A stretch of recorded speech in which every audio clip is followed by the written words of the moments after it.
नमस्कार विद्यार्थी मित्रांनो, डिटर्मिनंट अँड मॅट्रायसेस या चॅप्टरमध्ये आपल्याला डिटर्मिनंटच्या काही प्रॉपर्टीज आहेत, त्या प्रॉपर्टीज आपल्याला माहिती करून घ्यायच्या आहेत. पहिली property, the value of determinant remains unchange if its rows are turn into columns and columns are turn into rows. म्हणजे पहा, एखादं डिटर्मिनंट असेल, सपोज 2 3 5 3 7 8 9 2 3. तर आता हे रो आहेत, हा रो आणि हा रो, हे आडवे रो बरोबर आहे आणि उभे कॉलम. तर प्रॉपर्टी कशी आहे, या डिटर्मिनंटची जी व्हॅल्यू असेल ती व्हॅल्यू चेंज होणार नाही, remains unchange if its rows are turn into columns. जर या रोला आपण कॉलममध्ये कन्वर्ट केलं, आता हा रो आहे त्याला आपण काय करू, कॉलममध्ये कन्वर्ट करू. हा आडवा आहे, याला असा उभं लिहू आपण, म्हणजे 2 3 5 2 3 5. हा रो आहे त्याला कॉलम करू आपण 3 7 8. हा रो आहे त्याला कॉलम करू 9 2 3 याप्रमाणे. तर या दोघांची व्हॅल्यू इक्वल असते. या डिटर्मिनंटचे रो आपण कॉलममध्ये कन्वर्ट केलेले आहेत बरोबर आहे. पहा, इथे रोला आपण इकडे कॉलम केलेला आहे किंवा इकडे कॉलम आहेत, इकडे रो झालेले आहेत. म्हणजे जर आपण रोला कॉलममध्ये कन्वर्ट केलं किंवा कॉलमला रोमध्ये कन्वर्ट केलं तरी दोन्ही डिटर्मिनंटची व्हॅल्यू कशी असते, इक्वल असते. म्हणजे व्हॅल्यू चेंज होत नाही. ही व्हॅल्यू आपण व्हॅल्यू कशी काढतो, हा प्लस हा मायनस घेणार आपण, हा एलिमेंट प्लस हा मायनस आणि हा प्लस, याप्रमाणे आपण म्हणजे एक्सपान्शन करून आपण व्हॅल्यू काढतो बरोबर आहे. त्याप्रमाणे याची पण व्हॅल्यू काढली आपण तर दोन्ही व्हॅल्यू आपल्याला इक्वल मिळणार आहेत. रोला आपण कॉलम केलेला आहे आणि कॉलमला रो केलेला आहे, तरी व्हॅल्यू आपली कशी मिळणार आहे, इक्वल मिळणार आहे. ही झाली पहिली प्रॉपर्टी. रोला कॉलम करा किंवा कॉलमला रो करा तरी पण व्हॅल्यू त्यांच्या इक्वल असतात. ही झाली पहिली property. Property second, if any two rows किंवा any two columns of determinant are interchange. Interchange म्हणजे आपण आदलाबदल केली, दोन रोची आपण आदलाबदल केली किंवा दोन कॉलमची आपण इंटरचेंज केले, आदलाबदल केली, तर value of determinant changes its sign. पहा, सपोज एक एक्झाम्पल घेऊ आपण, 1 5 7 8 9 -3 2 3 आणि 0 याप्रमाणे डिटर्मिनंट आहे. कोणतेही दोन रो आपण इंटरचेंज केले, म्हणजे या रोला आपण येथे आणलं आणि या रोला येथे आणलं, म्हणजे याच्या जागा बदलल्या आपण, किंवा या रोला येथे आणलं आणि या रोला येथे आणलं, म्हणजे एकाच वेळी आपण कोणत्याही दोन रोची आदलाबदल केली किंवा कॉलमची, म्हणजे हा कॉलम आपण येथे आणला आणि हा कॉलम येथे आणला, तर येणाऱ्या नवीन डिटर्मिनंटची व्हॅल्यू काय राहते, तीच राहते. याची प्लस असेल म्हणजे नंबर तोच राहील. सपोज ही व्हॅल्यू 15 असेल तर ही किती येणार आहे, नवीन डिटर्मिनंटची -15. ही जर मायनस असेल तर येणारी व्हॅल्यू प्लस असेल. म्हणजे फक्त साईन चेंज होईल, व्हॅल्यू तीच राहणार आहे, फक्त साईन अपोजिट होईल. प्लस असेल तर मायनस होईल, मायनस असेल तर प्लस. समजा हा रो आपण येथे आणला आणि हा रो येथे आणला, म्हणजे येणारे डिटर्मिनंट काय असणार आहे, हा रो येथे आणू आपण 8 9 -3. म्हणजे सेकंड रो जो आहे त्याला फर्स्ट करणार आपण आणि फर्स्ट रोला सेकंड रो करणार आपण. 8 9 -3 8 9 -3 आणि 1 5 7 2 3 0 हे ॲज इट इज. आपण काय केलेलं आहे, या दोन रोची आदलाबदल म्हणजे इंटरचेंज केलेले आहेत. तर येणाऱ्या डिटर्मिनंटची व्हॅल्यू काय असणार आहे, ही व्हॅल्यू सपोज 25 आहे, तर ही व्हॅल्यू काय येईल, म्हणजे 25 येईल. ही जर प्लस असेल तर ही मायनस येईल फक्त. म्हणजे काय होते, व्हॅल्यू सारखीच राहते, फक्त साईन अपोजिट होते. Then the value of determinant changes its sign. याची जी व्हॅल्यू असेल तीच व्हॅल्यू ही येणार आहे, फक्त साईन अपोजिट येणार आहे. म्हणजे फिगर तीच येणार आहे, फक्त साईन अपोजिट. ही प्लस असेल तर मायनस किंवा ही मायनस असेल तर ही प्लस येईल. याप्रमाणे हे आपण रो इंटरचेंज केलेले आहेत. सपोज आपण कॉलम चेंज करू. आता हा कॉलम येथे आणू आणि हा कॉलम येथे आणू, म्हणजे येथे कोणता कॉलम आणायचा, थर्ड कॉलम. थर्ड कॉलम आधी लिहू आपण 7 -3 0 आणि हा second column as it is 5 9 3 आणि हा कॉलम येथे आणणार 1 8 2. तर यांच्या व्हॅल्यू कशा असतील, एकमेकांना अपोजिट असतील. ही जर व्हॅल्यू प्लस असेल तर ही मायनसमध्ये येईल, बरोबर आहे, किंवा ही व्हॅल्यू प्लस असेल तर ही व्हॅल्यू मायनस येणार आहे. याप्रमाणे ही आपली सेकंड प्रॉपर्टी आहे. इफ एनी टू रोज, कोणतेही दोन रो, पहिला तिसरा दुसरा पहिला किंवा दुसरा तिसरा याप्रमाणे, किंवा कोणतेही दोन कॉलम, हे कॉलम किंवा हे कॉलम किंवा हे कॉलम, आपण डिटर्मिनंटचे अदलाबदल केली, इंटरचेंज केले, तर value of determinant changes its sign. याची जर व्हॅल्यू प्लसमध्ये मिळत असेल तर याची व्हॅल्यू मायनस मिळेल, हे लक्षात राहू द्या. ही झाली सेकंड प्रॉपर्टी. तिसरी property, if any two rows or any two columns of a determinant are identical. Identical म्हणजे काय, म्हणजे same, equal, then the value of determinant is 0. खूप महत्त्वाची प्रॉपर्टी आहे. आपल्याला एक्सरसाइज 4.2 मध्ये या प्रॉपर्टीज अप्लाय करायच्या आहेत आणि एक्सरसाइज 4.2 सॉल्व करायचं आहे. त्यासाठी ही प्रॉपर्टी खूप महत्त्वाची आहे. इफ एनी टू रोज, कोणतेही दोन रो किंवा कोणतेही दोन कॉलम जर सारखेच असतील, 2 3 5, सपोज 2 1 -3 5 4 7 2 1 -3. आता येथे दोन रो सारखेच आहेत, एलिमेंट सारखेच आहे, 2 1 -3 2 1 -3, म्हणजे फर्स्ट रो आणि थर्ड रो इक्वल आहे. या तीनपैकी दोन रो इक्वल आहेत, बरोबर आहे. तर याची व्हॅल्यू किती असते, 0. डायरेक्ट याची व्हॅल्यू 0 येते. या प्रॉपर्टीनुसार कॅल्क्युलेशन केलं तरी आपल्याला व्हॅल्यू 0 मिळणार आहे. परंतु अशी जर कंडिशन असेल तर व्हॅल्यू 0 आहे म्हणून समजून घ्यायचं आपण, कारण दोन रो इक्वल आहेत. समजा दुसरं एक डिटर्मिनंट आहे 3 5 7 0 5 8, इथे पण 3 5 7 असेल, तर याची पण व्हॅल्यू किती येणार आहे, या डिटर्मिनंटची व्हॅल्यू किती येणार आहे, 0च येणार आहे. कारण काय आहे, कारण दोन कॉलम इक्वल आहेत. या कॉलममध्ये जे एलिमेंट आहेत तेच एलिमेंट या कॉलममध्ये आहेत, बरोबर आहे. 3 5 7 3 5 7, म्हणजे एखाद्या डिटर्मिनंटमध्ये जर दोन रो इक्वल असतील किंवा दोन कॉलम इक्वल असतील तर त्याची व्हॅल्यू 0 आहे. हा रो आणि हा रो इक्वल आहे, याची व्हॅल्यू 0. येथे दोन कॉलम इक्वल आहेत, हे असू शकतात इक्वल, किंवा हे असू शकतात, किंवा हे असू शकतात. हे रो इक्वल असतील, किंवा हे इक्वल असतील, किंवा हे इक्वल असतील. म्हणजे कोणतेही दोन रो किंवा कोणतेही दोन कॉलम इक्वल असतील, सारखेच एलिमेंट असतील, तर त्याची व्हॅल्यू किती लिहायची आपल्याला, 0 आहे. त्याची व्हॅल्यू 0 येणार आहे. ही झाली थर्ड प्रॉपर्टी. प्रॉपर्टी 4 आपण समजून घेऊ आधी, नंतर हे सेंटेन्स आपण समजून घेऊ.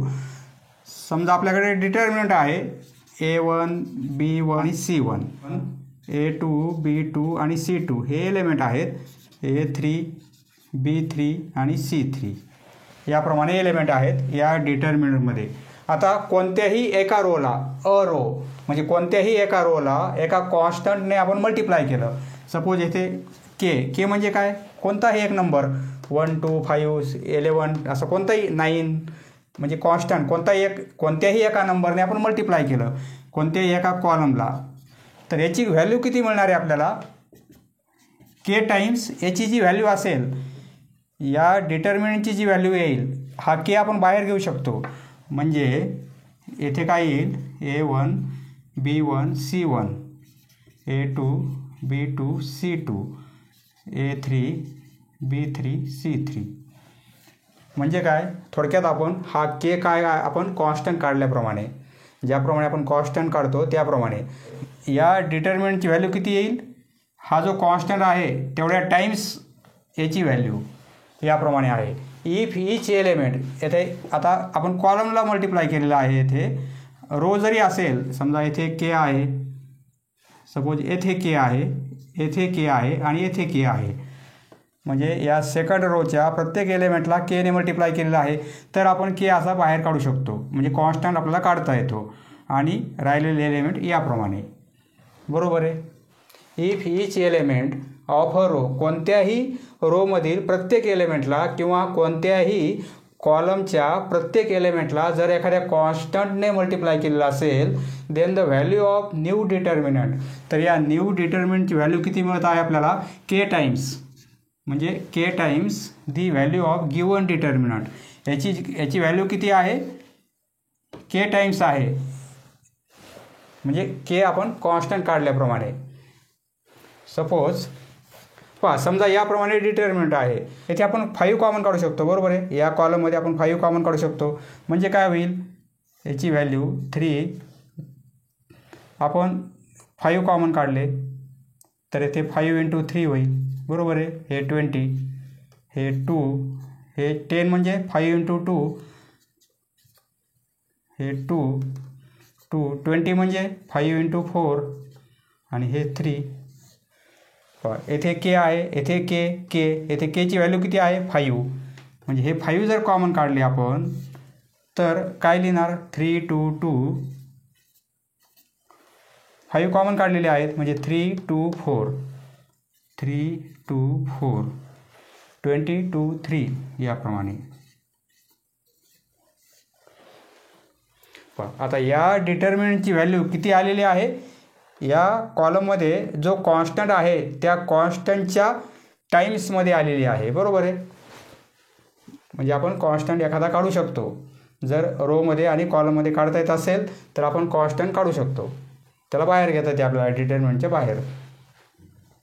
ही झाली 4th प्रॉपर्टी. 5वी प्रॉपर्टी कशी आहे पहा.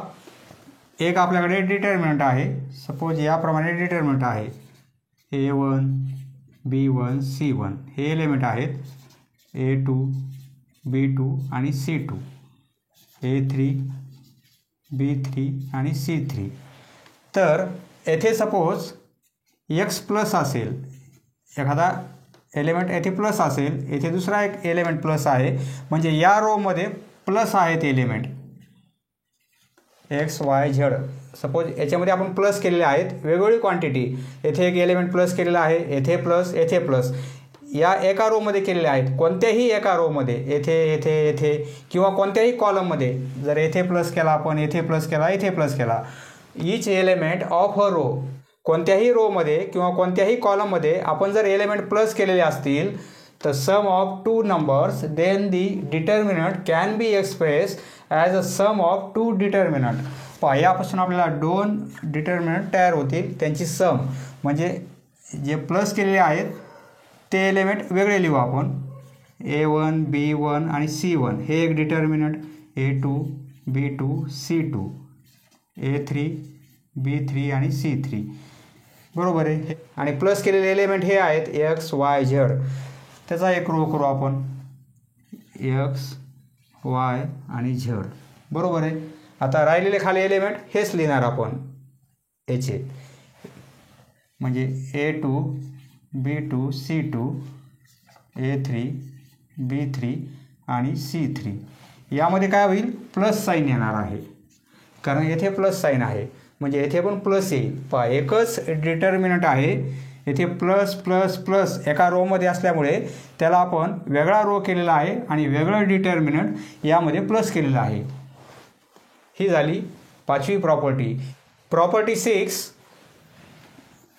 एक आपण डिटर्मिनंट घेऊ, A1 B1 आणि C1, A2 B2 C2, A3 B3 आणि C3.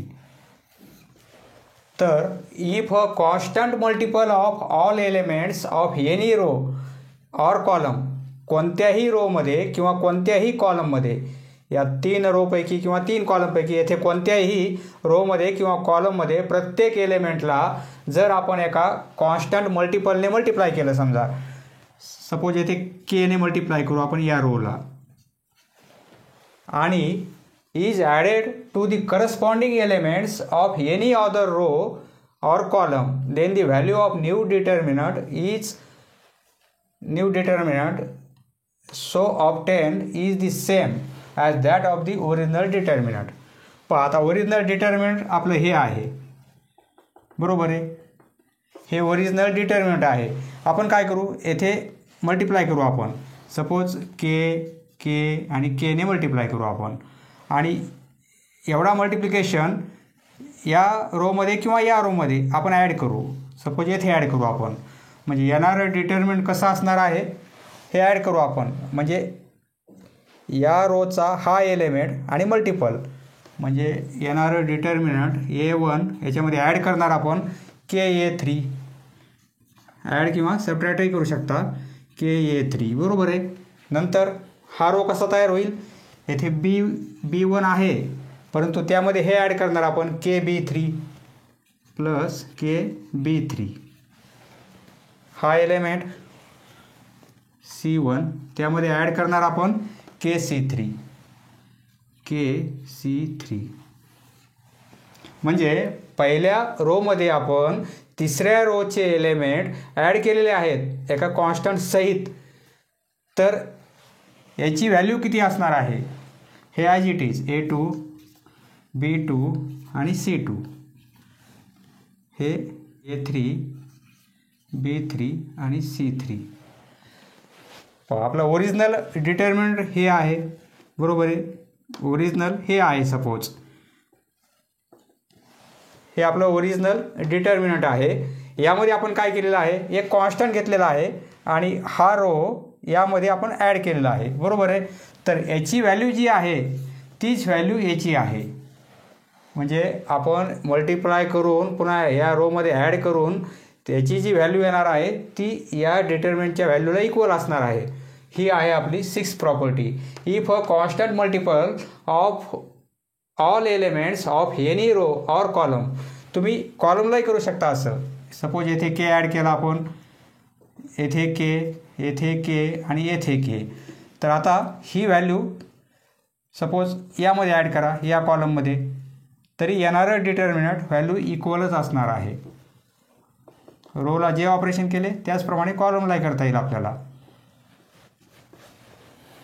या दोन व्हॅल्यू इक्वल असणार आहेत. प्रॉपर्टी 7. 7 नंबरची प्रॉपर्टी कशी आहे, खूप सोपी आहे. हे एक डिटर्मिनंट आणि दुसरं एक काढू आपण.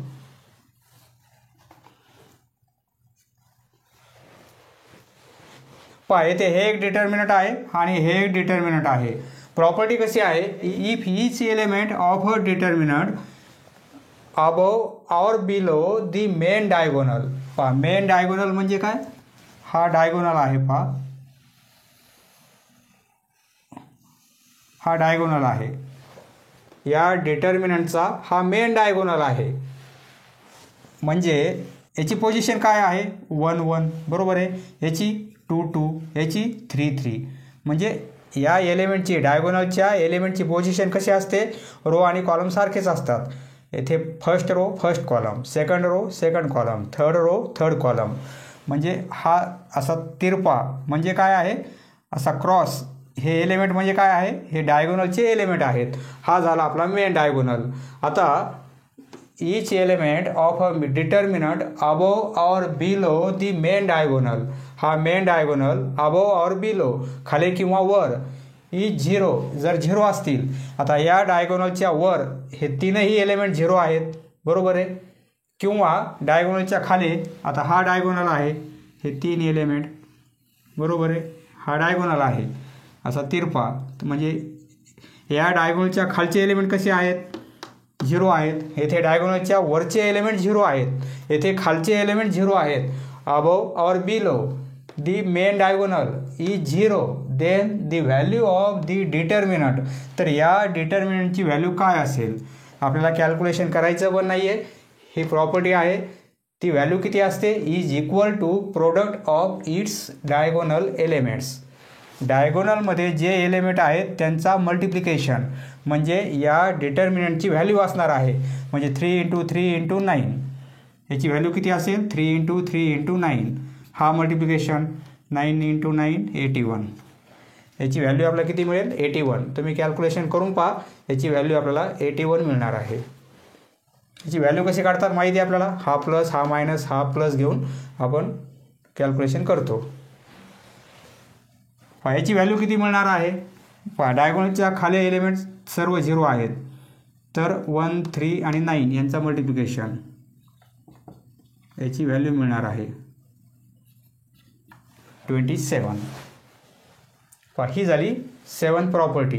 Each element of a determinant above or below the main diagonal is 0. Main diagonal याला म्हणायचं, हे या एलिमेंटला.